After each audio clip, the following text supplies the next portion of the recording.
Assalamualaikum para pelajar semua. Selamat datang ke webinar HTML Basic Web Development. Saya Cikgu Hanida daripada MRSM Baling bersama-sama dengan 3 orang lagi rakan-rakan saya iaitu Cikgu Nur Hayati dari MRSM Kuala Kubu Baru, Cikgu Norasdi Rawani dari MRSM Lenggong dan Cikgu Rosmizi juga dari MRSM Lenggong akan bersama-sama para pelajar di sepanjang webinar ini. Secara ringkasnya, webinar ini akan merangkumi tajuk-tajuk asas berkaitan HTML. Tajuk-tajuk berkenaan adalah Introduction, How to start with HTML, HTML design, text, coding, attribute, link, list, basic text in HTML, headings, paragraph, table, background, font, formatting, dan image. HTML adalah singkatan daripada akronim Hypertext Markup Language. Ia merupakan bahasa pengatur caraan bagi membina sesebuah laman web. Hypertext. Hypertext is a method by which you move around on the web by clicking on hyperlinks. Ini dapat diterangkan sebagai hypertext merupakan dokumen yang mempunyai tautan yang membolehkan pengguna terhubung ke halaman lain dengan cara mengklik teks tersebut, seperti yang terlihat di skrin.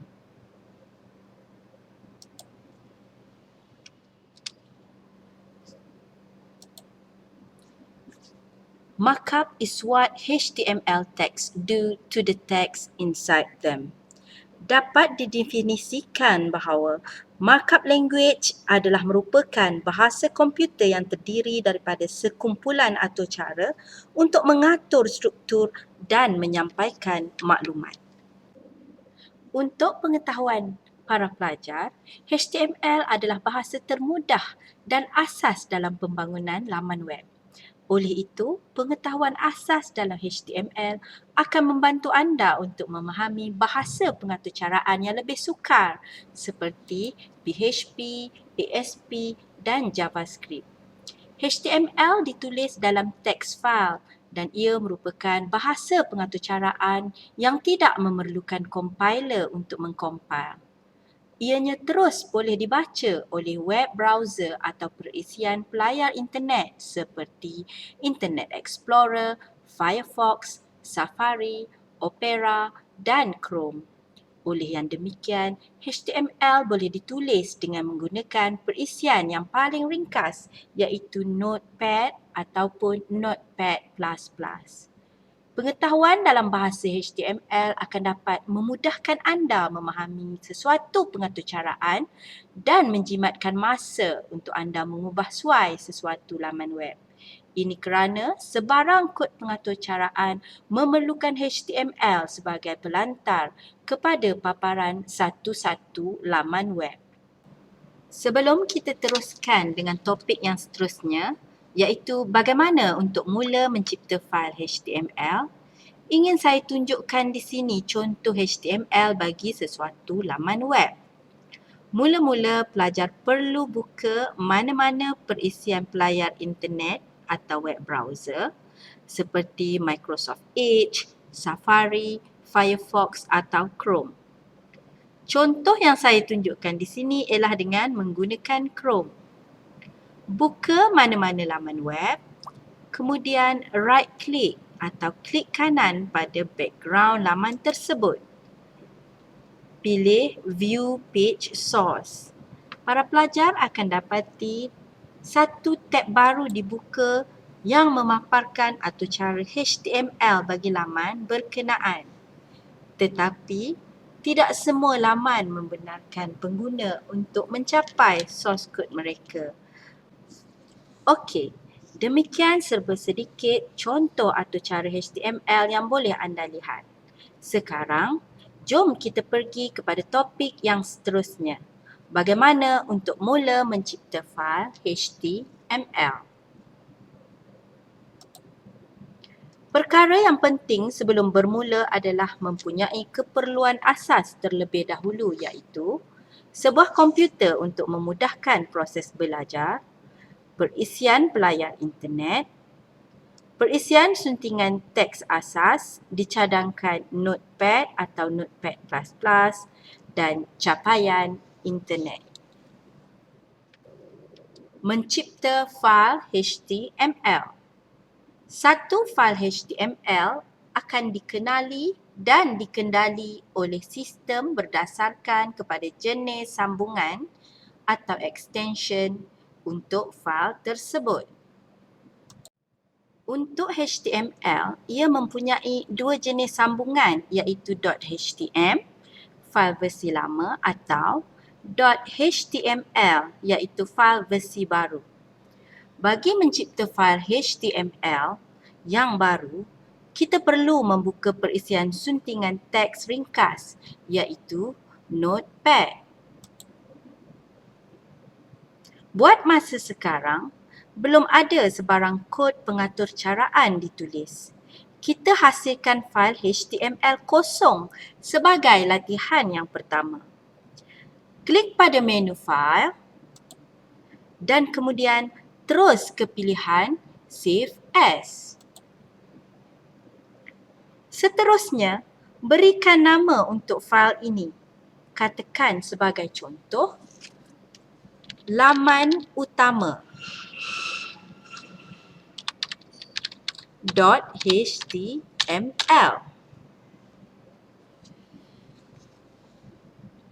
Kemudian, tukarkan bentuk simpanan fail sebagai all files.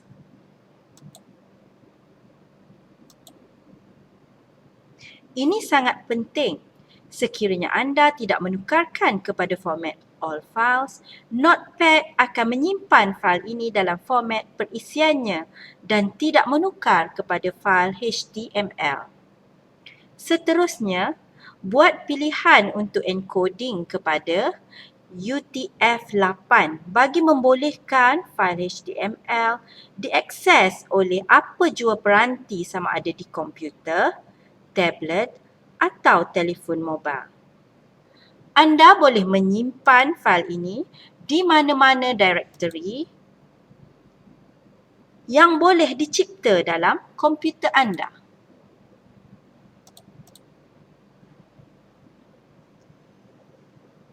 Setelah selesai, klik butang Save. Ini adalah fail HTML yang telah kita hasilkan sebentar tadi. Jika para pelajar perhatikan dalam contoh ini, ikon fail mempunyai logo perisian Microsoft Edge. Ini kerana cikgu telah menjadikan perisian pelayar Microsoft Edge sebagai perisian utama dalam melayari internet. Mungkin paparan ikon para pelajar mempunyai lambang Firefox atau Chrome bergantung kepada tetapan dan perisian yang para pelajar gunakan. Baiklah, seterusnya kita ingin menyunting fail tersebut. Terdapat dua cara untuk melakukan suntingan. Yang pertama melalui perisian Notepad. Buka semula perisian Notepad. Perhatikan tajuk dia adalah Untitled. Klik pada menu File. Pilih Open. Tukarkan menu pilihan daripada Text Document kepada All Files. Ini adalah untuk memaparkan semua fail yang wujud dalam directory tersebut dan tidak terhad kepada fail Notepad sahaja. Seterusnya, kita cari directory yang menempatkan fail HTML tadi. Okey. Sebagai contoh, sekarang ni kita telah berada dalam folder HTML. Klik pada fail berkenaan dan klik pada butang Open. Okey, anda akan dapati nama fail telah bertukar kepada laman utama. Ini bermakna kita telah membuka fail yang telah kita wujudkan tadi. Cara yang kedua ialah melalui Windows Explorer. Kaedah ini lebih mudah dan pantas. Pergi ke directory yang menyimpan fail HTML tadi. Seterusnya, klik kanan pada tertikus. Okey. Cari pilihan Open With dan pilih Notepad. Sekiranya Notepad tidak muncul, para pelajar perlu memilih Choose Another App, kemudian pilih pada Notepad. Okey, para pelajar akan dapati pelajar telah berada dalam fail laman utama.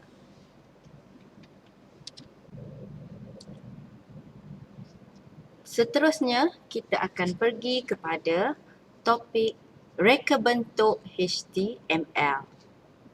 Setiap laman web yang dibina mempunyai struktur tertentu. Rekaan dan struktur asas bagi sesuatu laman web, reka bentuknya adalah seperti berikut. Head adalah ruangan untuk meletakkan tajuk, koding tambahan seperti JavaScript. Ruangan ini tidak akan dipaparkan. Jadi, ia amat sesuai untuk dimasukkan informasi mengenai struktur dan rekaan untuk paparan kandungan. Body pula adalah ruangan untuk paparan sesuatu laman web di mana kesemua elemen-elemen atau koding yang dimasukkan akan dibaca oleh pelayan browser dan diterjemahkan dalam bentuk visual. Ini adalah atur cara yang paling ringkas dalam HTML, di mana ia mengandungi tag HTML, head dan body. Sekiranya berlaku ralat di bahagian head, ralat tersebut tidak dipaparkan kepada pengguna. Sebaliknya, amaran daripada perisian pelayar seperti message box atau JavaScript error indicator sahaja yang akan dipaparkan. Okey, sebelum kita teruskan dengan tajuk yang seterusnya iaitu HTML tags, suka kiranya cikgu nak paparkan sebuah video yang cikgu download daripada YouTube. Ya, pelajar-pelajar sebenarnya boleh mencari maklumat yang lebih banyak lagi berkaitan dengan HTML jika ingin mendalami topik ini. Ya, jadi video ini dia akan menerangkan sedikit ya sejarah HTML dan juga penerangan ringkas tentang HTML. HTML and CSS are scripting languages that are used on every single page that is on the internet. Thanks to Tim Berners in 1989, the internet became what we know today as the World Wide Web. And so most people think of the web as the internet. This is the first web page that was ever developed. You can see the URL at the top is from cern.ch.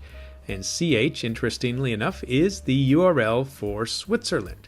Before there were web browsers, this is what the World Wide Web looked like. You would press tab to go through each of the hyperlinks and press enter if you wanted to visit one of them. CERN is a particle accelerator laboratory in Switzerland and France whose job is to develop scientific experiments that explore great mysteries of the universe. CERN is a huge facility that covers 2 different countries. As you can see, their key achievements include things like finding out what antimatter is and the Higgs boson particle, and in their list they include their achievements as the birth of the web. HTML has gone through 5 different revisions. So you can see way back in 1989, through the 90s it was changing, and then there's a large gap between 97 and 2014 where very little changed. If you were to look for a job with just HTML as an experience, you would probably be disappointed because most people would assume that you know HTML if you are a software developer. So it's a fundamental building block, but it is not the only thing that you need if you need a job. HTML is a text file that is interpreted by web browsers. And so you can see that the paragraph tag of Hello World here would be interpreted by each web browser on each operating system in a consistent manner. Web browsers vary by name brand, but they all try to do the same thing. They try to display web pages in a reliable and pretty format. Software developers need to keep track of new features of CSS or HTML, and so a good website is caniuse.com, which will tell you which web browser can render each part of the web page correctly. So the very first web browser was Netscape Mosaic, which was distributed on floppy disks as early as 1994. It turned the internet into a graphical user experience, and everything exploded in use-wise since then. Soon after, there was a battle between the browsers between Netscape and Internet Explorer from Microsoft. Netscape was going to be one of the most dominant companies like Google or Facebook today, but Microsoft killed them with their integration of Internet Explorer into the operating system, which led to a lawsuit and a near breakup of the company of Microsoft. If you want to create your own web page, you can open up a Notepad or Visual Studio Code text editor and type these actual letters. So a web page has opening and closing tags and contents between them. If you render it into a browser by opening it with Chrome, for example, you'll see the web page displays in nice clear letters. The key to making a web page look good is adding a CSS file. So CSS stands for Cascading Style Sheets. And so you can see here a link on line 5 to another folder and another page called Style CSS. This is what a CSS page looks like. You can see that we are targeting each element on the HTML code, from the body to the H1 to the paragraph. In between those brackets, we add different CSS commands to change things like the font, the color, or the alignment. And so when you're done, you can apply a page to a CSS file and you get a result that looks like this here. So HTML and CSS work closely together to put the contents on the page as well as the style of the page. CSS is more challenging to learn than HTML. You can learn HTML in 5 minutes. However, CSS could be a full course. CSS has so many commands that most people rely on cheat sheets to look up all of the different commands that are available. Here's an example of where you can see styling change. So this website called CSS Zend Garden takes a standard page and formats it in different ways using only CSS changes. So the contents of this page and this page are identical, but the styling is different. And so even though each of these examples is dramatically different, they are all the exact same contents with different CSS styles. In HTML, you're going to see a few tags that are very common, like a heading. So from headings 1 through 6, you can see that the descending level of importance is reflected in their size. If you want to add a hyperlink, you add an href tag here on line 10, and then you can go back as this example shows. Most websites have data entry forms, and so this is what an HTML form looks like. We're accepting text values for name, email, and phone number, and when this page is rendered on the web browser, you see this result. If you'd like to learn how to build websites using HTML, CSS, and other languages, then visit studycoding.org, where you can see tutorials that will make you a professional software developer. So I look forward to seeing you at studycoding.org.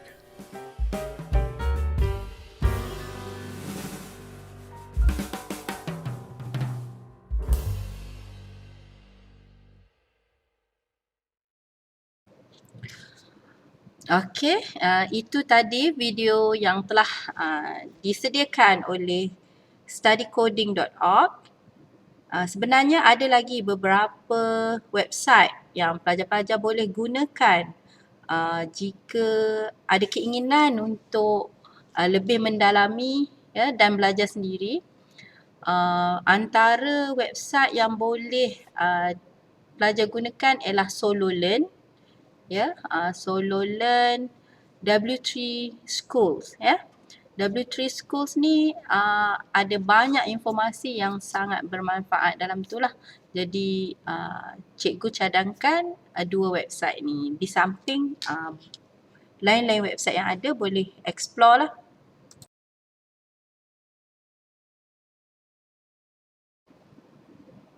Okey, sekarang kita akan pergi kepada tajuk yang seterusnya, iaitu text. What is HTML tags? You might know them as the words between the angle brackets. Different tags will perform different functions. The tags themselves don't appear when you view your page through a browser, but their effects do. HTML tags normally come in pairs. The first tag in a pair is the start tag or opening tag. The second tag is the end tag or closing tag. Use lower tags. Okey, di sini ia menerangkan bahawa tag ialah perkataan yang ada di dalam angle bracket, di mana setiap tag tu mempunyai fungsi yang berbeza. Dalam webinar ini kita akan belajar beberapa jenis tag. Contoh dia bold, head, heading dan sebagainya lah. Okey, teks ni tidak akan dilihat dalam laman web kita, tetapi kesan dia kita akan nampak dalam skrin lah. Okey, dan tag ni mesti berpasangan. Okey, berpasangan. Contoh yang dia bagi kat sini adalah tag untuk bold, iaitu huruf B. Dia ada tag bold dan end tag bold, di mana end tag bold tu dia ada forward slash sebelum huruf B itu. Dan use lowercase. Walaupun teks ni dia tidak case sensitif, maksudnya huruf besar dengan huruf kecil sama sahaja, tetapi disarankan supaya kita guna huruf kecil atau lowercase kerana setengah-setengah version dalam HTML contoh dia XHTML, dia wajib it demands a lowercase untuk certain document. So untuk selamat kita gunakan lowercase. And please do not forget the closing text. Walaupun setengah-setengah tag tu dia boleh run dengan cantik, tak ada error walaupun tiada closing tag, tapi sebagai langkah keselamatan, make sure bila dah buat opening tag, kita masukkan juga closing tag. Okey, secara umumnya dapatlah disimpulkan di sini bahawa tag adalah tata tanda bagi komputer untuk memahami, membaca dan menterjemahkan bahasa pengaturcaraan ke dalam bentuk yang difahami oleh manusia. Tag merupakan medium atau bahasa pengantara untuk membolehkan manusia memberi arahan kepada mesin bagi pelaksanaan sesuatu tugas. Okey, sekarang jom kita cuba buat satu simple file HTML dan kita tengok paparan dia, hasil dia macam mana. Mula-mula kita kena close ni dulu. Okey, kita kena buka file yang dah kita buat tadi, iaitu file laman utama. Ingat, untuk menyunting atau untuk edit, kita kena guna Notepad. Jadi kita klik kanan, open with Notepad. Okey, file kita masih kosong. Jadi sebagai permulaan untuk membuat aturcara HTML, bagi HTML5 kita wajib masukkan coding ini. tag ini ya. doc, doc type HTML. Okey. Untuk tag ini kita tak perlu closing tag dia. Okey, lepas tu HTML ni juga wajib untuk semua HTML. Okey, then kita akan masukkan head.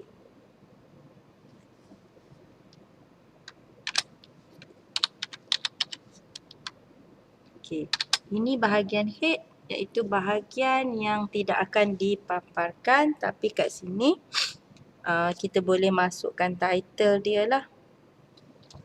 Okey. Dan penulisan yang baik ialah dia ada indent ya, para pelajar. Dia nanti saya tunjukkan. Ya, kita masukkan dulu title, tag title, my first HTML. Okay, closing tag, title,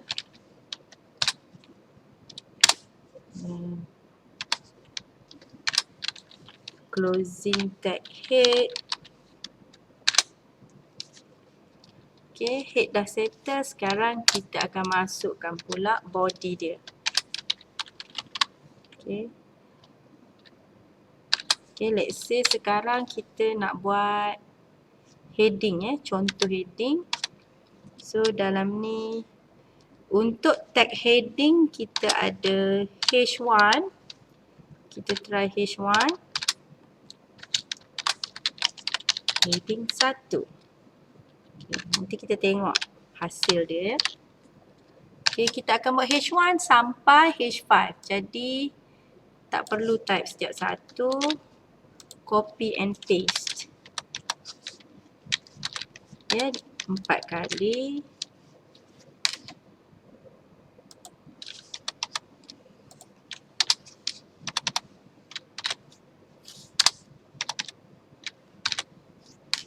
Okay, jangan lupa tukar. 2. Dia punya teks pun kita kena tukar lah. Ya, 3, 4, 5. Okay, do the same.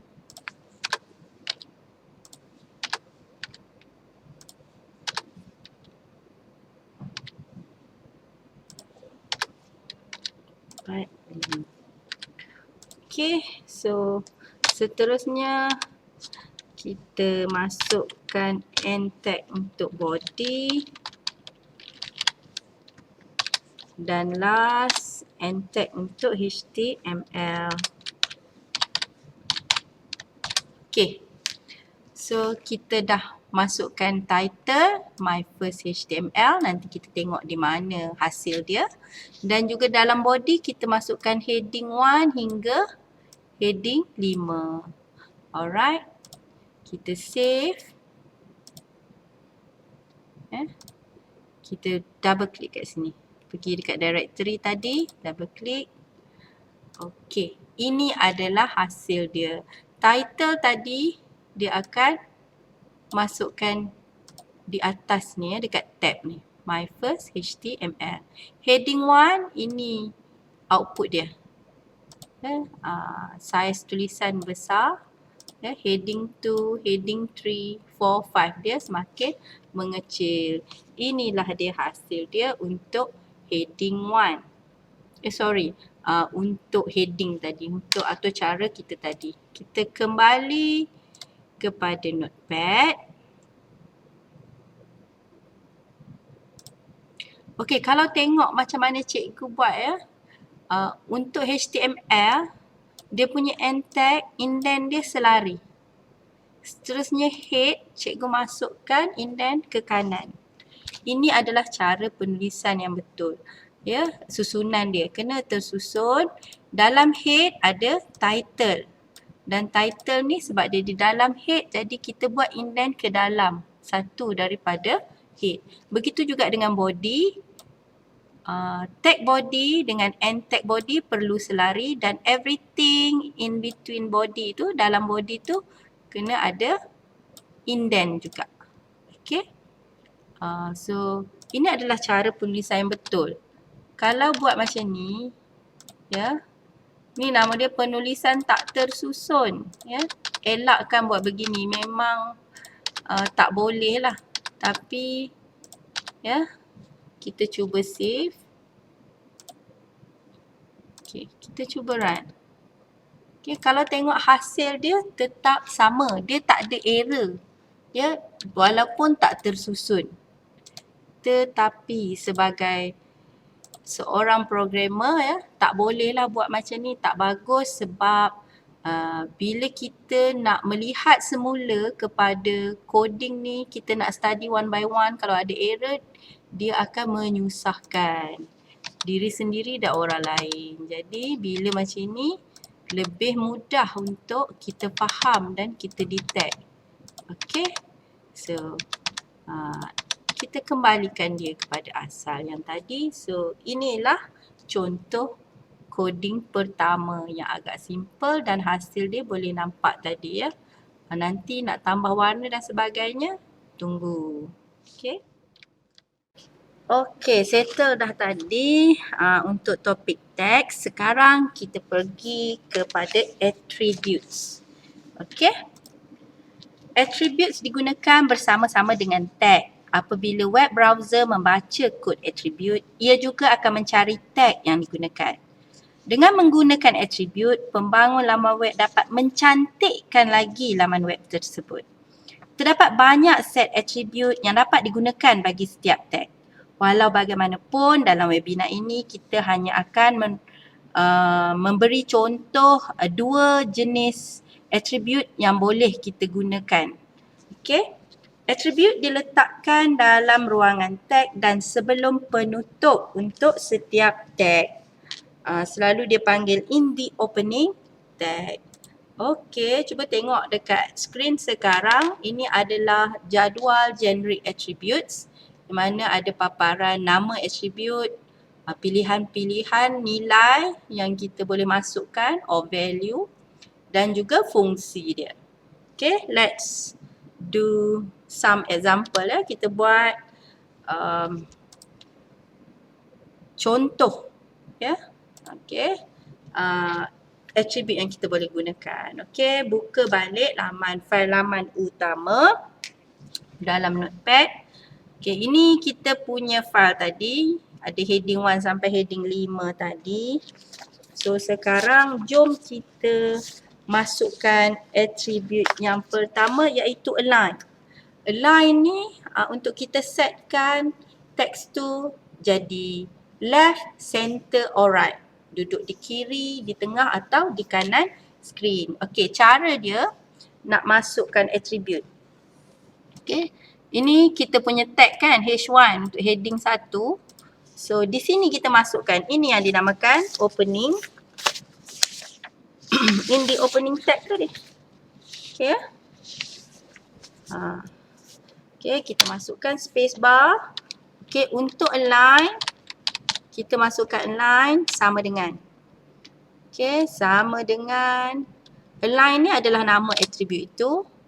Dan sama dengan yang kita masukkan ini adalah nilai or value untuk attribute tersebut. Dia mesti berpasangan macam tu, ya. So kita nak dia center. Jadi kita masukkan center. Okay, ejaan center ni, ya. Hari tu ada student saya, student cikgu, dia eja C-E-N-T-R-E. Ya. Masalah, ya, kena ikut betul-betul. Baru dia tak ada error. Okay. So sekarang H1, heading pertama kita buat align center. Okay, kalau kita tak setkan align, default dia adalah ke kiri. Macam output yang kita tengok sebelum ni lah. Okay, heading 2. Cuba kita buat align sama dengan right. Kita buat left lah dulu. Left, betul tak? Kita check, ya. Check betul ke cikgu ni cakap? Default dia belah kiri. Align sama dengan right. Okay. So, kita save. Jom kita run. Bismillahirrahmanirrahim. Okay. Inilah hasil dia setelah kita masukkan attribute align ke dalam tag heading tadi. Heading pertama ni kita setkan center. Heading kedua left, ya, dia seperti asal lah default. Dan heading ketiga dia dah pi ke kanan. Okay, so sepatutnya dapat hasil macam ni. Ya, para pelajar boleh semak balik coding. Kalau tak jadi maksudnya ada kesilapan sinteks di situ, type ejaan ataupun simbol yang tertinggal ke dan sebagainya. Okey, itu contoh untuk attribute align. Seterusnya kita nak tambah lagi satu attribute iaitu background color. Background color untuk heading ni tadi. Sebab kita masuk dekat heading kan. So heading 4 ni, head 4 ni jom kita masukkan background color dia. So style, nama dia style sama dengan background color. Ejaan color pun tak boleh ada U. Kita guna RGB dulu. RGB color. Cuba ambil kod ini. Okay. Untuk RGB ni dia ada list color dia. Kena tahulah. Search table. Okay. Kita. Okay. Yang kelima ni kita masukkan. Okay, kita copy. Okay, kita tukar nilai dia je jadi 0/2550. Okay, jom kita tengok hasil dia. File, save dulu. Tutup. Kita double klik. Tadang. Okay. So, untuk heading pertama, kedua, ketiga tadi kita dah masukkan attribute align, itu hasil dia. Dan yang kedua, kita masukkan background color menggunakan RGB code. So, yang 25500 tadi sebenarnya warna merah. So, background untuk heading ni dia jadi warna merah. Dan yang 25550 warna hijau terang macam ni. Okey, selamat mencuba. Senang kan nak guna attribute? Banyak lagi. Murid-murid boleh search, boleh cari, boleh tengok atau tanya cikgu dekat maktab masing-masing, kat sekolah masing-masing. Okey. Okey, ada permintaan attributes untuk background color tu. Kita masukkan untuk background page tu, macam mana cara dia. Okay, guna attribute yang sama, cuma pada tag yang berbeza je sebenarnya. Jom kita buat. Okay, pertama pergi dekat coding kita tadi. Okay, tadi kita masukkan attribute dalam tag heading tadi kan. Okay, sekarang kita masukkan je dekat body sebab kita nak masukkan background color untuk dia. So, let's say kita nak masukkan color merah. Kita copy je. Ctrl C. Masuk kat sini, Ctrl V. Jadi ke tak jadi? Jom tengok. Okay, jom kita run. Okay, kita buka dalam laman web. Jadi kan. So, Senang je cara dia. Guna kaedah yang sama, masukkan atribut yang sama pada tag yang berbeza. Okey. Cuba kita ubah lagi cara untuk setkan color. Kita juga boleh masukkan nama-nama color dalam HTML. So let's say saya nak masukkan yellow. Cara penulisan dia terus je kat sini. Yellow. Instead of kita masukkan coding color tadi kan, kita cuba masukkan yellow. Sorry. Save. Okay. Mana dia? Ni dia. Alright. Tu dia. Okay, dia jadi yellow. Boleh cuba tomato. Ini antara color-color yang biasa dalam HTML. Jom kita tengok. Itu color tomato. Lagi kita ada apa? Jom tengok sekejap ya. Cikgu pun tak hafal. Memang kena refer ya untuk color-color tu. Siapa yang memang kerja dia buat laman web je memang terror lah. Violet. Saya nak cuba violet. Macam menarik je.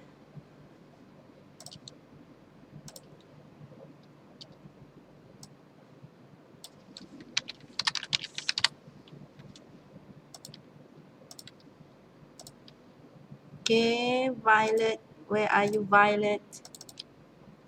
Tu dia. Okay, senang kan nak buat background? Okay, itu sahaja contoh yang saya boleh berikan. Yang lain-lain boleh explore lagi. Okay, Alhamdulillah selesai tadi tajuk teks dan juga attributes. Okay, yang seterusnya masih dalam teks kita nak tengok common HTML teks. Ya, teks asas dalam HTML iaitu headings, ya, kita ada headings, paragraphs, table, background, font, formatting dan image. Okay. Headings kita dah buat tadi. Done with headings. Sekarang kita akan pergi kepada paragraph. Jom kita cuba. Okay, cara dia. Kita pergi dekat notepad. Okay. Saya besarkan. Saya zoom. Okay, sekarang jangan lupa untuk HTML5 kita wajib ada doctype HTML tu. Okay. Opening tag untuk HTML. Opening tag untuk head. Closing tag head. Okay. Dan body. Okay. Dalam tag body ni yang kita akan masukkan paragraph. Okay, supaya kita tak lupa nanti kita close dulu bubuh end tag untuk body. Okay, dan kita bubuh end tag untuk HTML. Okay, saya selalu buat macam tu supaya tak lupa. Alright, dan dalam body ni yang kita masukkan paragraph. Okey, untuk paragraf atau perenggan ya, sebenarnya dokumen HTML boleh ditulis dan dikemaskinikan teks penulisannya kepada bentuk paragraf atau perenggan bagi membantu proses pembacaan dan penerangan kepada setiap idea dan isu lah. Ya, biasalah kalau kita tengok laman web tu kan kadang banyak sangat kan teks dia. So untuk bantu memudahkan dari segi pembacaan dan penerangan tu kita gunakan paragraf. So untuk paragraf tag P kita gunakan. P. Itu saja. Dan closing tag P. Let's say kita guna this is paragraph 1. Okay, then kita tutup.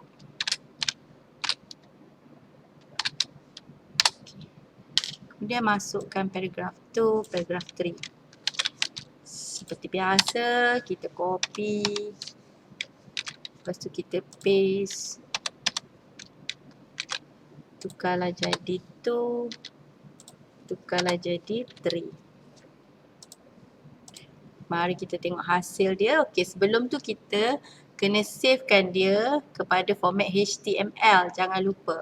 So, nama file saya nak buat paragraph.html. Save di mana? Dalam HTML. Save type as all files. Okey, klik save. Okey, jom kita tengok hasil dia. Okey, paragraph. Okey, ini adalah hasil dia.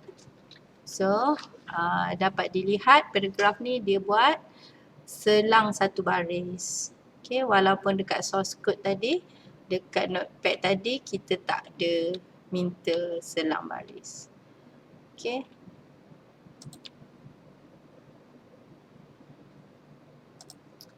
Kita open balik. Dekat tulisan dekat paragraph ni, kalau nak bold color boleh, kalau nak centerkan dia tadi, attribute align tadi, mari kita cuba. Align sama dengan center. Okey. Kita tengok hasil dia. Tapi, okay. This is paragraph 1 tu dah pergi center. Okay. Lepas tu bolehlah nak ubah color ke apa semua. Ubah dekat paragraph tadi. Dekat tag paragraph. Dalam kawasan sini ya. Untuk ubah attribute dia nak bagi cantik. Okay. Lagi satu, kita nak nampak lebih jelas. Kita masukkan lagi paragraph. Okey. P. Okey, masukkan. Kita type kat sini. This paragraph.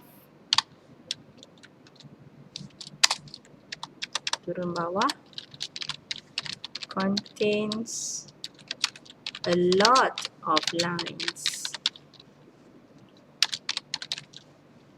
in the source code.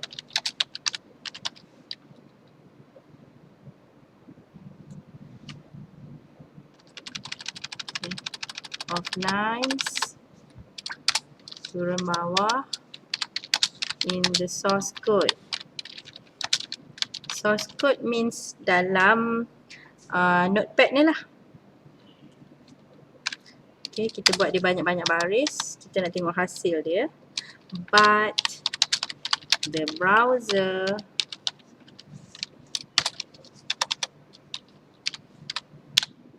ignores it. Okay, kita tengok betul tak? Ya, okay. Jangan lupa close tag untuk paragraph. Okay. So save. Boleh lihat ya, dekat source code kita buat macam ni. Ada 5 lines. So, let's run it. Dapat klik. Kita open, okay. Dapat tengok dekat sini.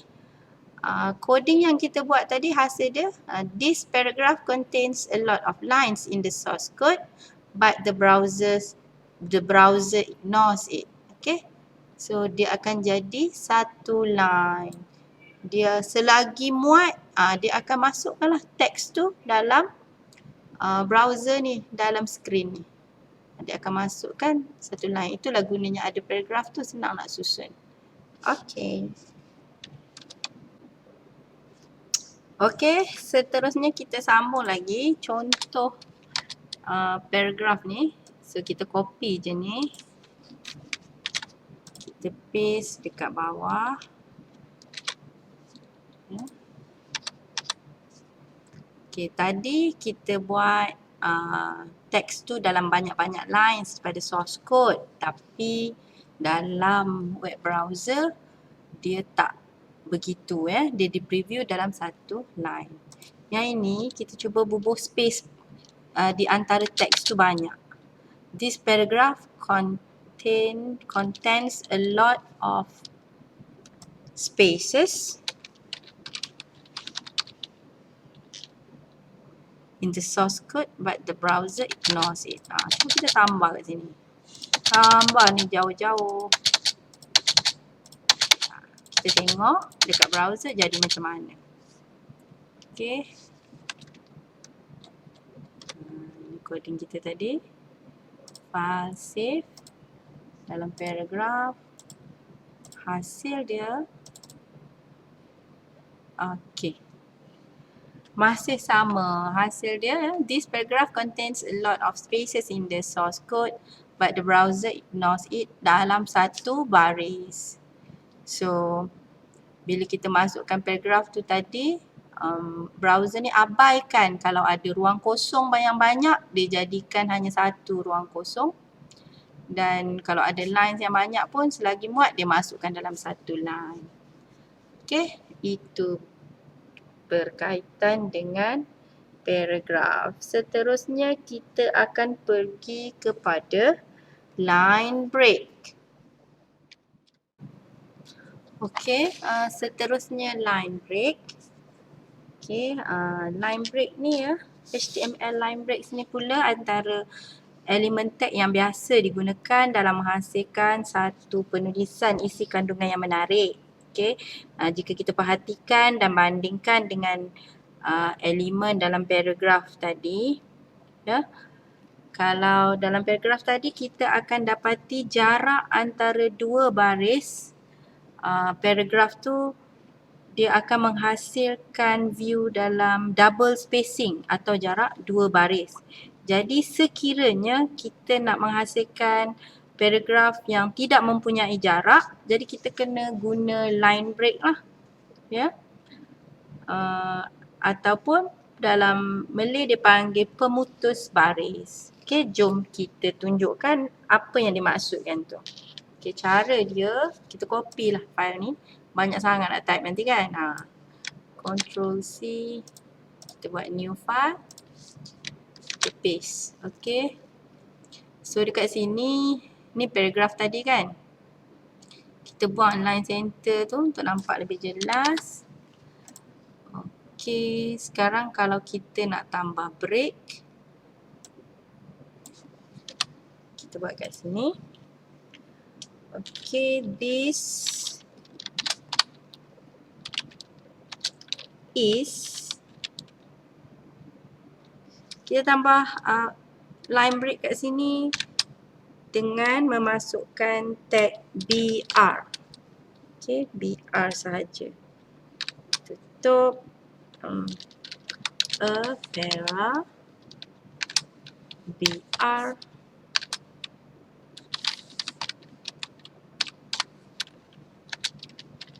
with line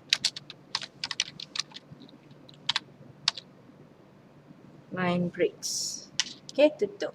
So kita tengok hasil dia. The difference is yang ini kita buat paragraph. Yang ini paragraph tapi yang ini kita tambah line break in between text tu. So kita tengok hasil dia, save as, jangan lupa all files, nama dia linebreak.html. Save. Okay, line break mana tadi? Okay, ni dia. Okay, ini hasil dia. Yang mula-mula tadi bila kita hanya menggunakan paragraf, tag paragraf, teks tu akan menjadi double spacing ya, dalam selang sebaris.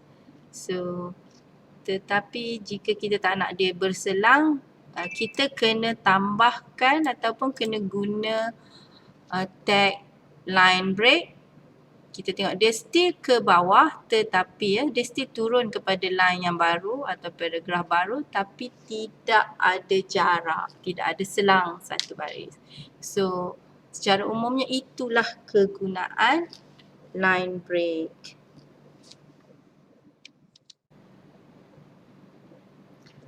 Okey. Kalau paragraf ni dia akan baiki teks kita menjadi cantik ya, kalau kita bubuh banyak-banyak space ataupun kita tab ada ruang kosong, dia abaikan, dia jadikan teks tu normal. Macam mana kalau kita nak paparkan coding? Contohnya coding yang ada sekarang kat depan dekat skrin ni. Coding ni kita nak tunjuk kepada pelajar ke ya, cikgu nak tunjuk kepada pelajar dekat dalam website, macam mana? Cara dia senang je. Sebelum tadi saya terlupa ya. Kita masukkan end tag untuk body dan end tag untuk HTML. Okay. Kita masukkan kat sini. Nama tag yang kita kena guna ialah pre-formatted text. So, kita just masukkan pre. Okay. Let's say kita nak masukkan coding ini for I equals to 10 for I equals to 1 to 10 print I next I. Okay. Closing pre-formatted tag. Okay. So kita nak paparkan teks yang ini dengan keadaan begini. Ada indent. So kita tengok hasil dia. Kita save line break. Okay.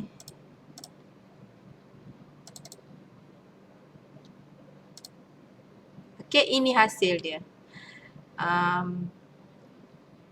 Yang kita tidak masukkan pre-formatted text, dia akan ubah ya. Diubah, tulisan pun diubah, tapi yang mana kita guna pre-formatted text ya, dia akan ambil font seperti mana yang kita buat dalam source code apps dalam notepad tadi ya. Dapat tengok yang ini. So itulah cara dia kalau kita nak paparkan dengan ada indent dan tidak terformat dengan cantik seperti yang ini. Okay. So itu sahaja setakat ini untuk pre-formatted tag.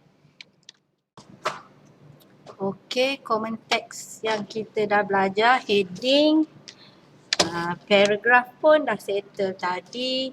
Now kita akan pergi kepada table. Okay, so keluar dari sini.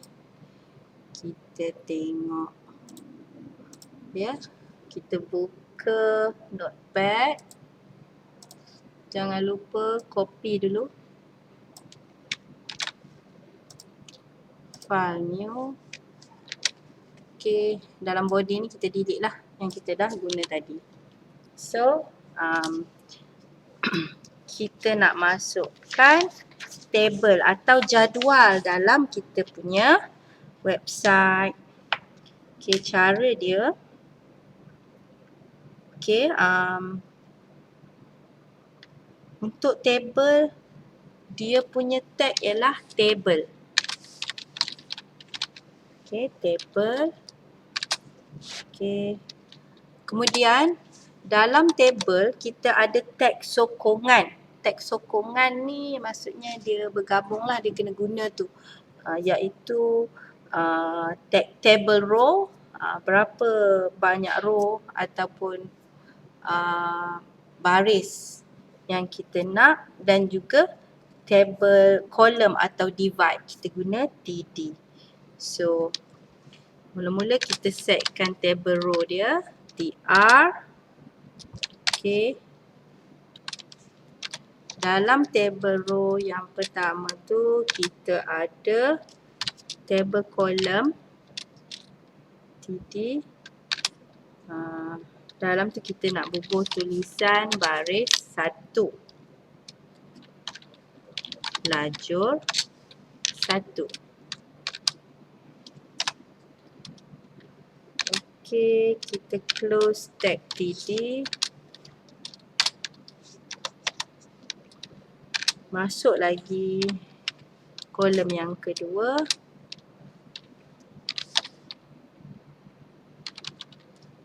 Baris 1, lajur 2. Okey, close tag. Okey, kita end row yang pertama atau baris yang pertama.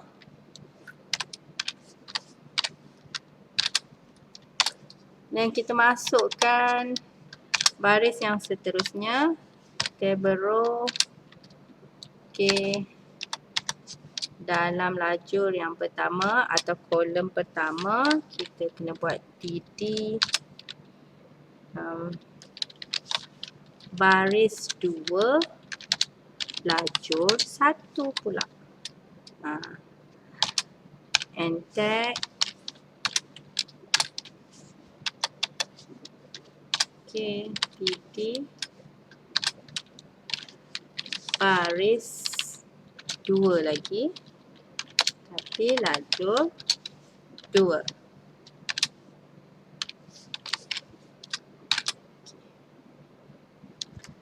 Lepas tu kita kena close table row tadi, TR. Okey, dan close table.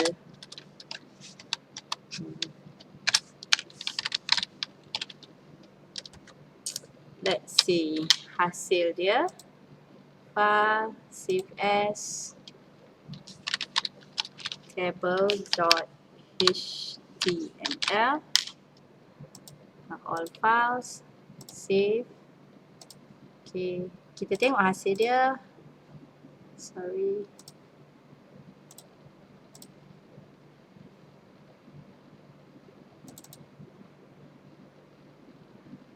Okay, ini hasil dia. Kenapa dia jadi macam ni? Sebab cikgu tak bubuh border. Ya. Jadi dia sebenarnya dah terasing, ya, teks tu. Cuma sebab cikgu tak bubuh border, dia tak nampak lah. So macam mana nak masukkan border? Kita senang je, jangan risau. Kita masukkan dekat sini attribute border dalam tag table. Border dia kita nak, let's say border value 1, jenis 1. Okay, save. Jom kita tengok hasil. Okay, so nampak tak kat situ? Ini adalah table untuk border yang pertama. Senang sangat kan? Okay, so selain daripada border, ya, border ni pun kita namakan dia sebagai attribute sokongan lah. Dia attribute tadi, sokongan, ya. Selain daripada border, kita ada cell padding dan cell spacing, ya. Itu adalah antara attribute sokongan untuk tag table atau jadual. Okay. Jom kita tengok jenis-jenis border yang lain. Tadi nilai dia 1, ya, yang value 1. Jom kita tengok. Kalau table yang sama, kita masukkan paragraf untuk berjarak sikit table tadi kan.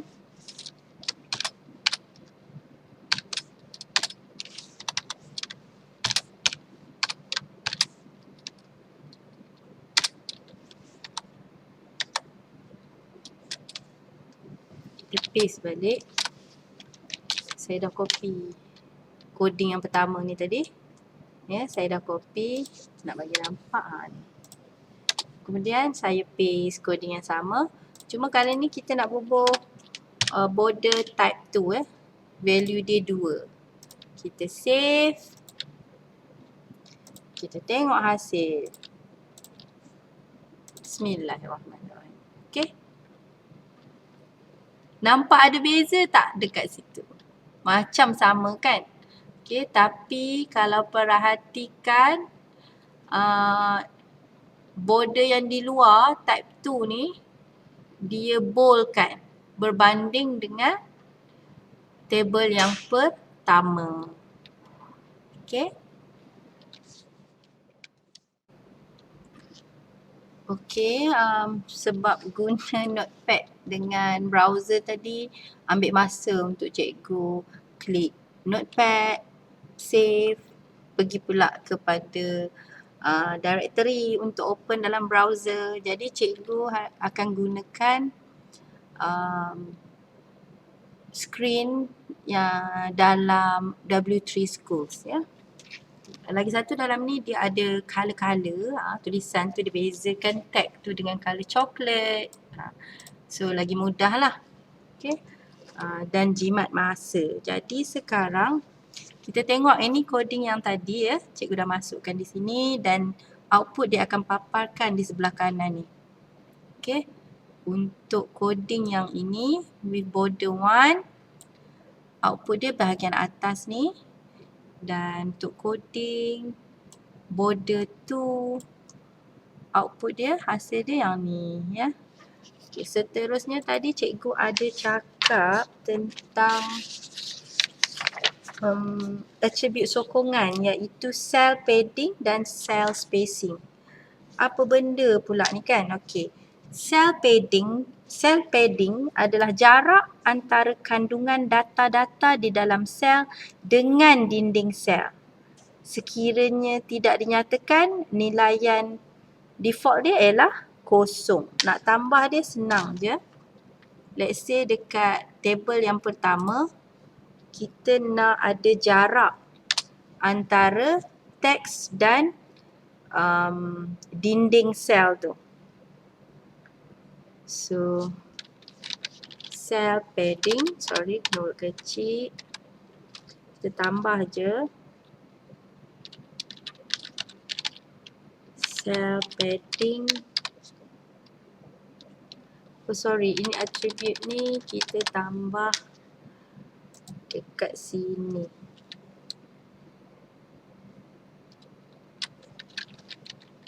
Cell padding sama dengan, let's say kita nak 5. Jarak dia 5. So kita run, tengok hasil dia. Okey. Kalau tengok dekat situ, jarak antara teks dengan dinding sel dah agak jauh dah ada ruang. Kalau kita tambah jadi 15. Okay, right. Macam tu. Okay, so boleh adjust di situlah nilai ataupun value cell padding. Itu cell padding. Cuba kita masukkan dalam table yang kedua ni, kita masukkan pula cell spacing. So type je cell spacing sama dengan kita nak bubuh 5 jugalah. 5. Okay, cuba run. Okay. Cell spacing ni pula dia adalah jarak antara sel dengan sel lain. In between sel ni lah. So border dia tu akan nampak lebih menebal. Okay. So ini adalah attribute sokongan untuk table. Ya, kita ada border, cell padding dan cell spacing. Okey, seterusnya penggunaan headings ya. Tajuk kepada table berkenaan. Sekarang ni table kita toggle je, tak ada tajuk. Let's say kita nak tambah tajuk. Senang je. let's say kita nak bubur tajuk dalam table atau jadual yang pertama. Okey, cara dia, selepas table row tu kita masukkan TH. TH ni ialah table header. Table header, dan kita masukkan teks dalam tu, tajuk. Okay, close TH. Okay, close tag TH. Dan untuk kolom yang kedua, kita tambah lagi satu tag TH. Let's say kali ni tajuk 2. Tajuk 2. Tengok dia masuk kat mana kan. TH. Okay, kita run. Okay, nampak tak di situ? Dia tambah, tapi baris kita yang sepatutnya turun ke baris kedua dah pergi ke kanan. Kenapa pula dia jadi macam tu? Sebab kita tak ada penutup. Sepatutnya atas ni dah ada TR. Jadi dia akan teruskan dengan TR ini. Jadi kita tutup TR dia sebab kita nak tajuk tu dalam baris yang pertama. So kita tutup table row tajuk.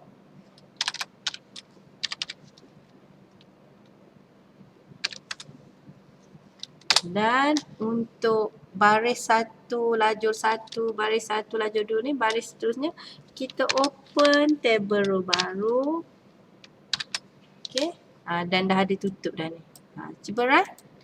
Okay, berjaya, hasil dia macam tu. Jadi seronok kan? Dah boleh buat table dah untuk website awak. Okay, seterusnya kita pergi kepada tajuk background. Okay, untuk background kita masukkan dalam tag body yang mempunyai 2 atribut yang membolehkan para pelajar mewarnakan latar belakang. Para pelajar boleh menggunakan warna biasa atau menggunakan gambar. So yang pertama cikgu nak tunjuk untuk mewarnakan warna biasa dekat latar belakang. Okay, cara dia, masukkan atribut dalam tag body. Okay, atribut yang pertama kita guna BG color. BG color equals to, okay, nak warna apa? Light blue katakan. Light blue. Okay, kita run. Okay, itu warna light blue. Okay, light green. Macam tu. Light grey. Okay, dan of course lah cikgu nak warna violet. Violet ni macam cantik kan. Okay. Okay, seterusnya. Okay, itu adalah warna tadi tu kita tetapkan dengan menggunakan atribut nama warna. Okay, nama warna dalam HTML. Boleh juga kita guna dengan cara kod RGB. Ya, kod warna asas RGB, red, green dan blue. Okay, contoh je cara dia. Nama warna tu kita tukarkan kepada RGB. Lepas tu dia ada nilai R, nilai G dan nilai B dia. Okay. Boleh cuba. Let's say 200 kat situ, right? Merah. Kalau 200 di depan ni, kat sini kosong. Right? Hijau. Okay, kuat sangat hijau dia. Kita bubur 100. Oh, lagi kuat. kita bubuh 300. Okay, lighter lah. Lagi slow colour dia. Kalau 500, macam tu.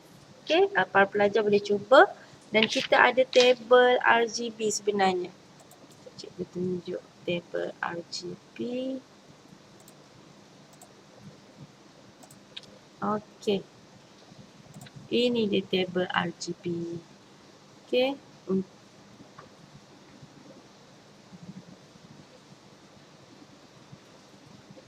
Boleh para pelajar boleh tengok sebenarnya ada banyak lagi color. Boleh Google lah. Ya. Okay. Kita teruskan semula. Okay. Lagi satu cara ialah dalam bentuk hexadesimal. Hexadesimal ni kod color tu. Ya. Dia ada coding-coding dia. So, untuk hexadesimal, just masukkan kod hexadesimal. Let's say, dia kena ada nak hashtag tu. Kita cuba FF 0000. Cuba right. Kalau merah. Ini hexadesimal. Kalau red tadi, kita cuba nama warna. Sama. Untuk red, hexadesimal dia, kod dia ialah hashtag FF dan 4 kali kosong. Okay. Boleh juga cuba sini 00, sini FF, red, okay, hijau. Okay. So, itulah cara untuk memasukkan warna dalam background HTML anda. Okay, tadi para pelajar dah dapat memasukkan warna ya untuk background HTML masing-masing. Okay, sekarang kita nak masuk image ataupun gambar sebagai background website kita. Okay, macam mana cara dia? Okay, make sure ada asas ni. Ya, type dulu siap-siap. Cikgu dah type siap-siap nak jimat masa. Okay, seterusnya kita masukkan attribute background. Ya, kalau untuk warna tadi kita gunakan BG color. Untuk image kita gunakan attribute background dalam body tu. Background equals to nama file. Okay, kena ada dulu file image dia ataupun gambar tadi. Cara dia kita boleh cari dekat internet atau kalau dah ada gambar kita masukkan. Okay, macam ni tadi cikgu dah search nice background. Kemudian klik kanan. Katakan cikgu nak pilih gambar awan ni. So, klik pada save image as. Okay, masukkan dalam folder yang sama dengan file HTML kita tadi.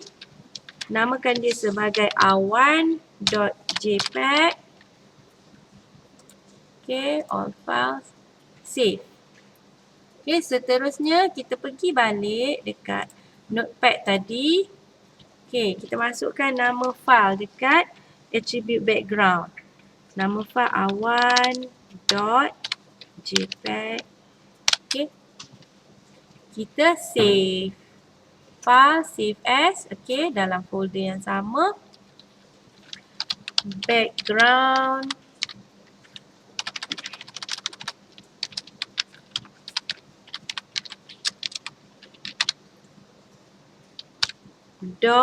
.html. Okay, make sure all files. Okay, save. Okay, sekarang kita tengok hasil dia. Kita buka background awan. Okay, dah jadi background yang sangat comel. Okay, kalau gambar yang kita ada tu tak sebesar skrin tu tak apa. Dia akan keep repeat ya, ulang-ulang gambar tu sehingga memenuhi skrin. So, itulah cara nak masukkan image sebagai background. Okey, kita tengok common HTML text yang kita dah belajar. Ya, yang pertama heading, paragraph, table, background. Ya, so 4 HTML text kita dah buat dan seterusnya kita akan tengok kepada font. Okey, tag font ini digunakan untuk menambahkan style, size dan warna pada teks di dalam laman web. Okey, penggunaan atribut size, color dan face adalah untuk mengubah suai teks. Ya, sementara penggunaan tag base font adalah untuk mengsetkan teks para pelajar dalam satu style yang sama. Okey, kita pergi kepada atribut yang pertama iaitu font size. Macam mana kita nak guna dia, nak setkan dia. Okey, kita buka file notepad. Okey.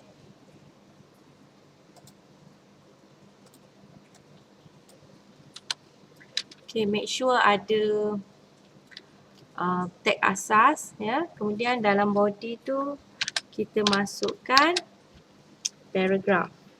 Tag paragraph, font, tag font, attribute size sama dengan ya, untuk size kita boleh pilih nilai antara 1 hingga 7. 1 kecil dan 7 yang besar. So kita masukkan 5. Nak tengok saiz 5. Okey, tutup. Okay. Tulisan ini bersaiz 5. Okey, close tag font. Close tag paragraph. Okey, kita save sebagai font size. Ya, saya dah save tadi. Jom kita tengok font size, double click. Okey, ni dia tulisan ini bersaiz 5. Itulah saiz 5. Okey, seterusnya itu font size. Kita ada juga font color. Untuk font color,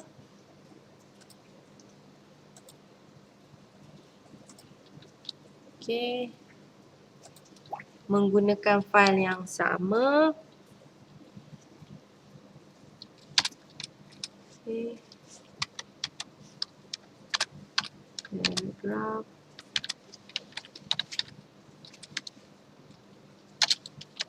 font color sama dengan, okey, sama juga coding dengan coding untuk mewarnakan background. Let's say kita nak warna apa? Maroon. Maroon. Kita nak blue lah. Blue. Blue. To close. Kita type tulisan ini berwarna biru. Okey, close font. Okay. Close paragraph tag. Okay. So save. Kita tengok hasil dia.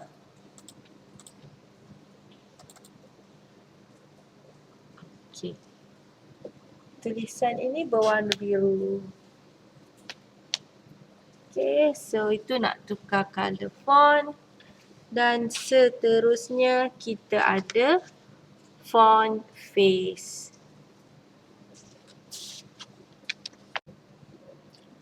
Okey, atribut yang seterusnya ialah font face. Atribut ini digunakan untuk mengubah jenis tulisan yang akan dipaparkan. Okey, untuk keselamatan sila gunakan beberapa jenis font ya. Kerana jika jenis tulisan yang para pelajar masukkan tidak terdapat dalam sistem pelayar ataupun web browser itu, tulisan akan dipaparkan dengan jenis font yang sedia ada sahaja. Jadi mungkin nampak cacat lah sikit ya website tu nanti. Oleh itu kita biasakan dengan menambah tulisan default di belakang senarai font kita. Contoh tulisan default nanti kita akan tengok. Okey. So kita kena pergi dekat notepad. Okey, dalam fail yang sama.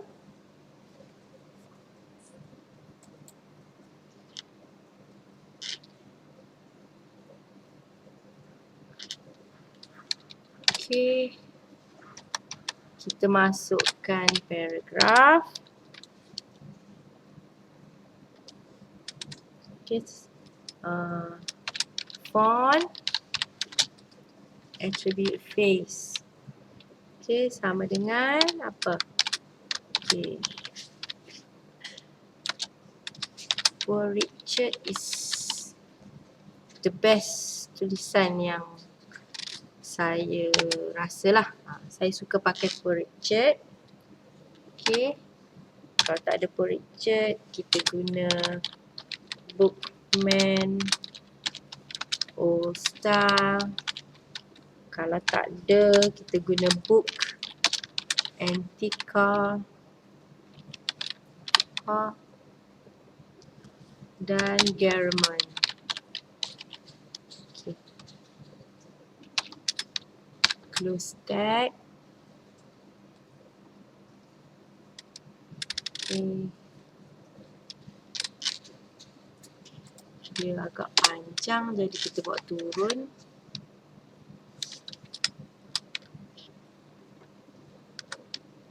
Okay. So close tag paragraph.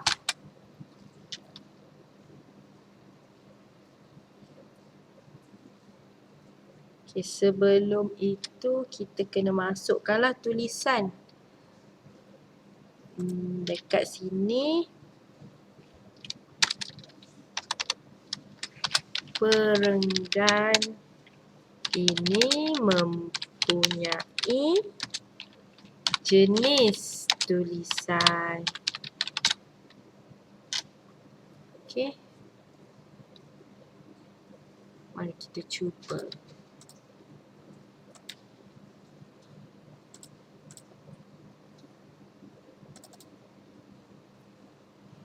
Okey. Tak nampak Okey. Ini hasil dia. So, dalam Microsoft Edge ada tulisan Poor Richard. So, kita nampak jenis tulisan dia berbeza daripada default. Okey, itulah cara dia. Macam mana kita nak ubah saiz tulisan, warna tulisan dan juga jenis tulisan. Okey, sekarang ada lagi satu ekstra yang cikgu nak bagi iaitu nak stylekan huruf yang pertama. Okey, selalu dalam letterhead ke dalam newspaper ya, huruf pertama tu saiz dia berbeza dari yang lain. Dia besar.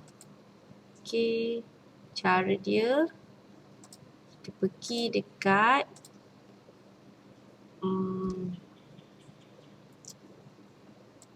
notepad, copy, kita buka file barulah. Ya. New, paste, kita delete ni semua. Okey, bagi yang asas je ada. Okey. Untuk stylekan huruf pertama dalam body seperti biasa kena ada paragraph tag. Okey. Kita gunakan size attribute ya. Saiz sama dengan 7. Saiz paling besar. Kemudian face, ya, jenis tulisan Georgia atau Poor Richard. Okay, sebab dah confirm ada kan. Color kita masukkan maroon.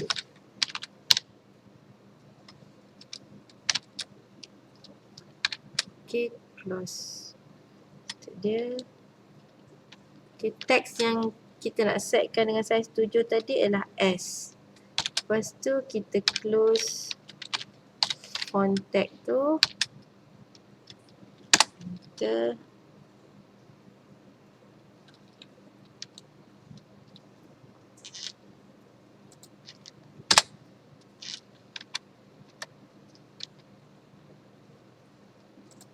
okay, apa teks yang kita nak seterusnya ialah serahkan kecantikan tulisan anda. Okay, close paragraph. Save.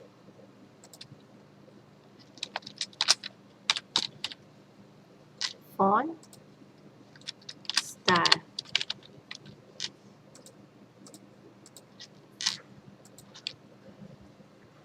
.html, jangan lupa ya. Save. Jom kita tengok hasil dia. Font style. Okey. Ya. Dia telah besarkan saiz S, warna pun berbeza dan jenis tulisan pun berbeza. Dia guna German. Okey, itulah cara macam mana nak stylekan huruf yang pertama. Okey, settle tajuk font. Tag asas seterusnya yang akan kita pelajari ialah formatting. Format element tag. Apabila para pelajar sudah meletakkan banyak elemen dalam website, sudah tentu kita inginkan kelainan dalam setiap elemen. Kita tak mahu pengunjung yang melihat laman web kita, mereka merasakan website kita tu bosan, ya, sangat simple, plain sahaja. Oleh itu, penggunaan tag formatting ni akan dapat menyerikan lagi laman web murid-murid. Formatting tag ni dia berfungsi untuk membuat tulisan menjadi tebal, condong dan banyak lagi. Okey, jom kita cuba. Okey, yang pertama, make sure ada asas teks seperti di screen. Kemudian kita masukkan paragraf. Okey, paragraf tag. Contoh yang pertama ialah bagi bold. Ya, tag bold. Bold text. Contoh bold. Okay, close paragraph tag. Okay, kita copy ya sebab dia akan ulang.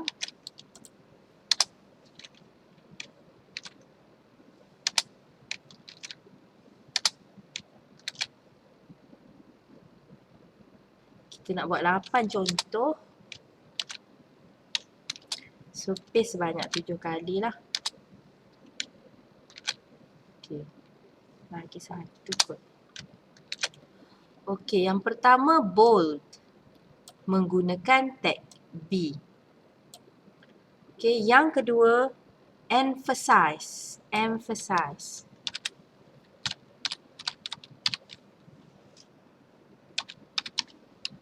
Menggunakan tag M. So, kat sini kita close tag M. Yang ketiga, strong. Ya, strong text. Dia gunakan tag strong.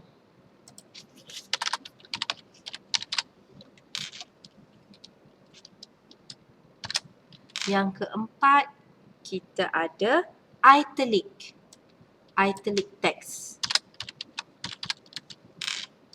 Dia gunakan tag I. Okay, yang keempat kita ada superscript text. Ya, superscripted text.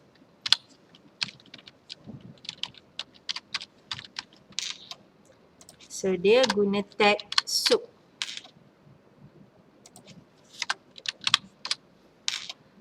Okay.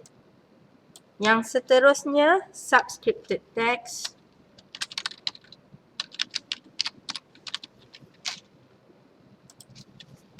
Guna tag sub.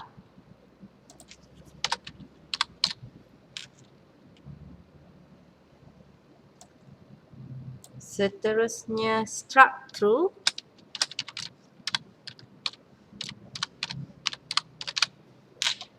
Menggunakan tag del untuk delete. And the last one is computer code.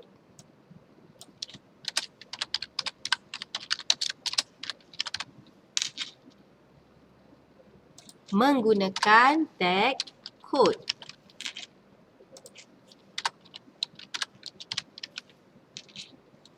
Okay, kita cuba run. Okay, itulah hasil dia.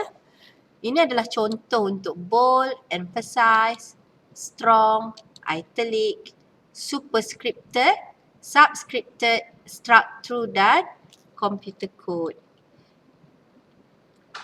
Okay. Nak bagi ada ruang, kita just tambah ruang sebelum tulisan setiap jenis format. Kita run. Okay. So itulah hasil dia. Para pelajar boleh cuba. Okay. Selesai tadi formatting. Sekarang kita akan pergi kepada tag yang terakhir iaitu image. Okay. Image atau gambar adalah nadi penggerak kepada laman web para pelajar. Jadi ianya sangat penting ya untuk masukkan image ataupun gambar. Jom kita masukkan gambar dalam file kita. Okay. So kita buka new file. Okay. Pastikan ada coding asas seperti ini. Okay, seterusnya kita kena ada gambar dahulu. Sebenarnya untuk memasukkan gambar ni kita ada dua kaedah. Yang pertama ialah dengan memasukkan link URL bagi gambar yang sedia ada dalam internet. Okay.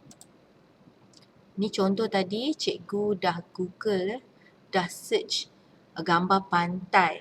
Okay, cara yang pertama kita masukkan link gambar ni ke dalam coding kita, tapi kelemahan bagi cara atau kaedah yang ini ialah apabila pemilik website itu delete gambar tu atau tukar dengan gambar yang lain, secara automatik gambar yang kita link tadi tu pun akan berubah. Jadi cikgu nak ajar cara yang kedua yang lebih mudah, sama macam kita masukkan background gambar tu, di mana kita cari gambar lepas tu kita download, ataupun jika kita ada gambar simpanan sendiri, let's say nak masukkan gambar sendiri dalam website, kita kena copy dan save ya. Kita kena save gambar tersebut dalam folder yang sama di mana kita letakkan file HTML kita. So let's say saya nak gambar yang ini, eksplorasi sampah ni macam cantik kan. Save image as pantai Sabah. Okay. Jangan lupa all files. Kita klik .jpeg. Save. Okay. Turun. Kita pergi dekat folder kita, dah ada gambar pantai Sabah. Okey, kita pergi dekat coding tadi. Okey, untuk memasukkan gambar kita menggunakan tag image iaitu img ini img dan /. Okey, cara dia kita masukkan kod SRC ni bermaksud source ataupun lokasi bagi gambar tersebut. Okey, sama dengan nama fail kita tadi, Pantai Sabah .jpg. Okey, kita save.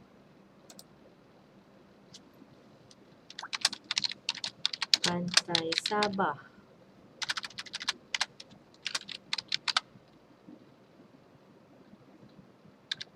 .html.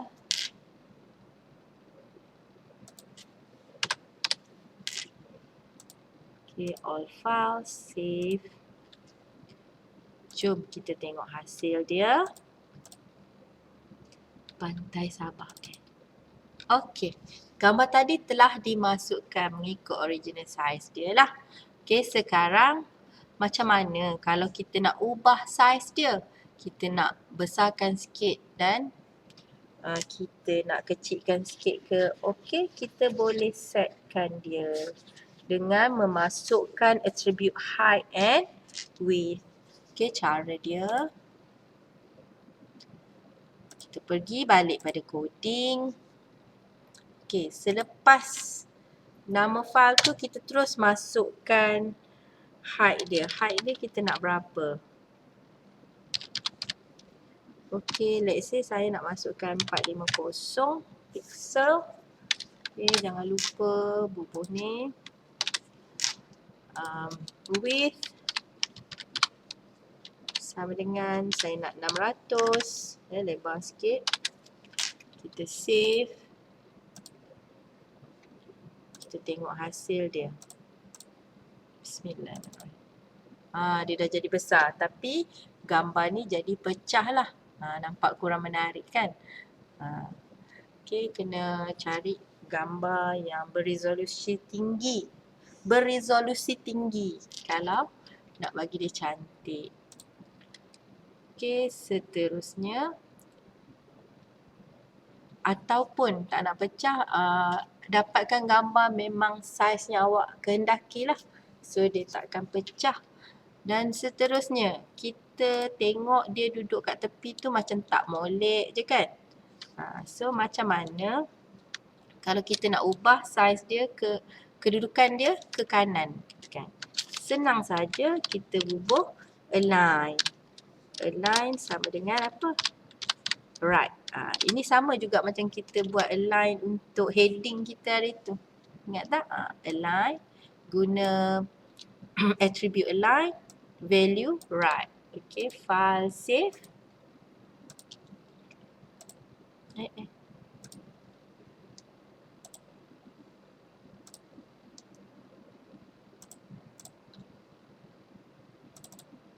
Okay, kita dapati gambar yang kita masukkan tadi dah pergi ke kanan. Boleh cubalah. Okay.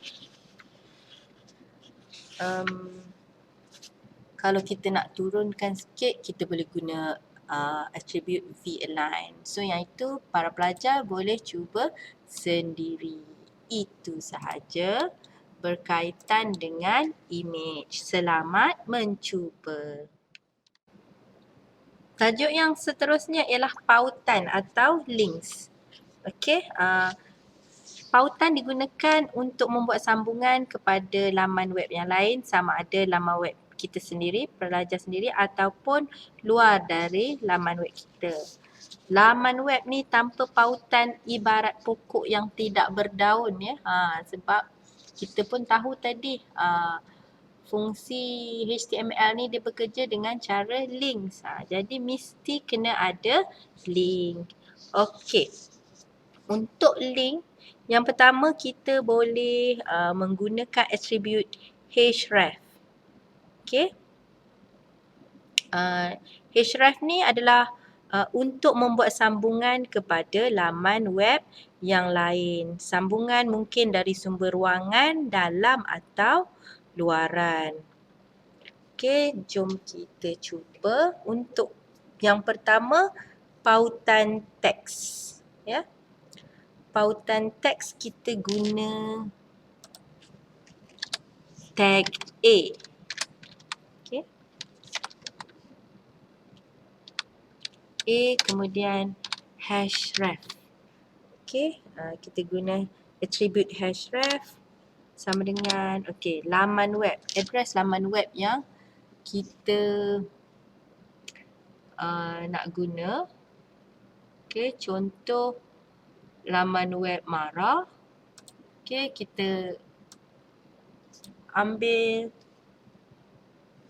URL laman web Mara. Kita paste di coding. Kemudian kita dah dapat, ya. Kita nak refer mana? Kita nak refer laman web ini. Okey. Kemudian kita ada attribute target. Target ni digunakan untuk menetapkan cara link tersebut dibuka. Sama ada dalam window yang sama atau dalam window yang baru. So, target sama dengan nilai-nilai yang kita boleh masukkan kalau nak laman web tu dibuka dalam tab atau window yang baru. Kita masukkan blank. Okay, underscore blank.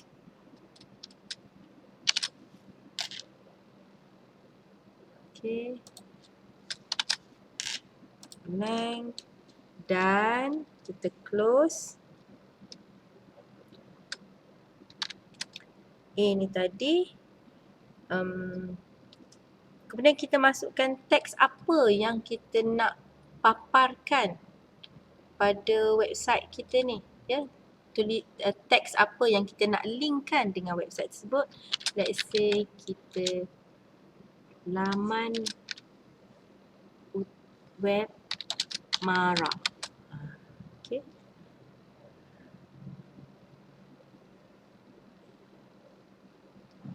Kemudian kita tutup tag A. Okay, kita cuba run. Okay. Paparan di sini adalah link untuk teks yang kita dah masuk kat sini. Kita cuba klik. Okay. Dia akan pergi kepada main page Mara dengan URL yang dah kita masukkan tadi. So, ini adalah satu cara. Itu tadi kita gunakan blank. Selain blank, kita boleh guna self. Ya, target dia self. Apa beza blank dengan self? Dalam self ni kita buka dalam window ni yang sama. Okay, kita run. Okay, kita klik.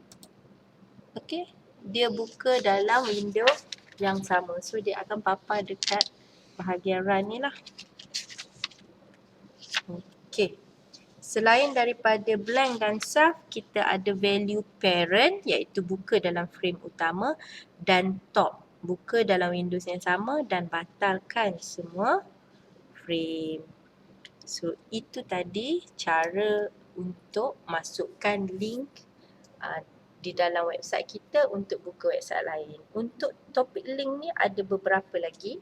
So, para pelajar boleh explore, ya. Untuk webinar ini memang tak sempat, jadi boleh buat pautan untuk email, boleh buat pautan untuk muat turun dan sebagainya. Okay, so selamat mencuba.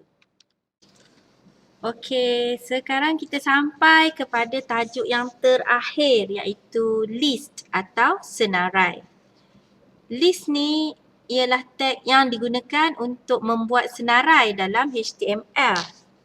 Ya. Terdapat 3 jenis list iaitu unordered list, bullets, ordered list, ada numbering dan definition list, dictionary. So, untuk webinar ini cikgu akan cover unordered list dan ordered list sahaja. Okey. Jadi sebagai contoh, ya, katakan cikgu nak buat output seperti yang terpapar pada output skrin ni ada heading hobi saya ialah membaca, berbasikal dan memancing dengan ada numbering dia. Okey, senang je nak buat, jangan risau. Cara dia macam biasa, masukkan coding asas, lepas tu okey, kita masukkan dia punya heading dulu. So H4 saya rasa yang ni. Okey, kita buang dulu. H4. Kita masukkan attribute align center sebab kita nak bagi dia duduk kat tengah kan. So center. Okey. Tulisan dia hobi saya. Okey, close H4. Okey, seterusnya. Okey, untuk masukkan ordered list iaitu numbering tu kita gunakan tag OL for ordered list. Kemudian di bawah dia kita masukkan list. Ya, tag list. Yang pertama tadi membaca. Lepas tu close tag list. Okey, para pelajar kena buat setiap baris ni ya untuk setiap point ataupun numbering yang kita nak lah. Kita copy, kita paste je. Tadi ada berapa? Ada 3 kan? So paste. Yang pertama tadi membaca. Yang kedua berbasikal. Dan yang ketiga memancing. Okay. Dan last sekali kita tutuplah ordered list kita punya tag. Okay. Kita cantikkan kita punya ni. Okay. Kita run. Kan? Senang je. Dah jadi. So, ini adalah coding untuk hasilkan output seperti di sebelah kanan di mana bila cikgu guna tag OL atau ordered list akan dapat secara auto ada numbering di sebelah kiri teks. Okay, ini untuk ordered list. Macam mana pula kalau cikgu nak buat unordered list ataupun bullets? Numbering tu tukar kepada bullet. Senang sahaja. Para pelajar tukar je O tu kepada U. Jadilah dia tag untuk unordered list. Bila run, dia akan run default bullets. Ya, default bullets dalam ni ialah bentuk dot. Let's say kalau kita nak bagi cantik, katakanlah ada apa? Ada square. Kita ada square. Kita nak bentuk square, kita tukar je dekat sini. Kita tambah attribute type, jenis dalam unordered list kita punya tag tadi. So kita nak jenis square. Cuba kita run. Dia dah tukar kepada square. Kalau tak nak square, kita cuba yang ada lagi disk. D-I-S-C. Right? Disk ni bulat lah. Kalau yang tadi asal tadi, default tadi ya. Kalau kita nak guna circle pula. Circle dia bulat tanpa hitam di dalam. Okey, itulah cara dia. Para pelajar boleh explore lagi untuk tahu jenis-jenis bulat lain yang boleh dimasukkan. Untuk webinar ini memang tak sempat, masa pun dah habis. Okey. Demikianlah tadi ilmu yang sempat cikgu sampaikan untuk tajuk HTML Basic Web Development. Semoga webinar ini dapat memberi manfaat kepada anak-anak pelajar sekalian. Jika terdapat soalan, boleh dimasukkan dalam komen. InsyaAllah cikgu dan tim akan cuba membantu. Di kesempatan ini, cikgu juga mewakili tim cikgu ingin mengucapkan jutaan terima kasih kepada pihak Bahagian Pendidikan Menengah Mara kerana memberikan peluang kepada kami untuk menyampaikan pembelajaran berkaitan asas HTML ini. Itu sahaja dari kami. Segala yang baik datangnya dari Allah dan segala kekurangan adalah daripada pihak kami sendiri. Maaf atas sebarang kekurangan. Assalamualaikum.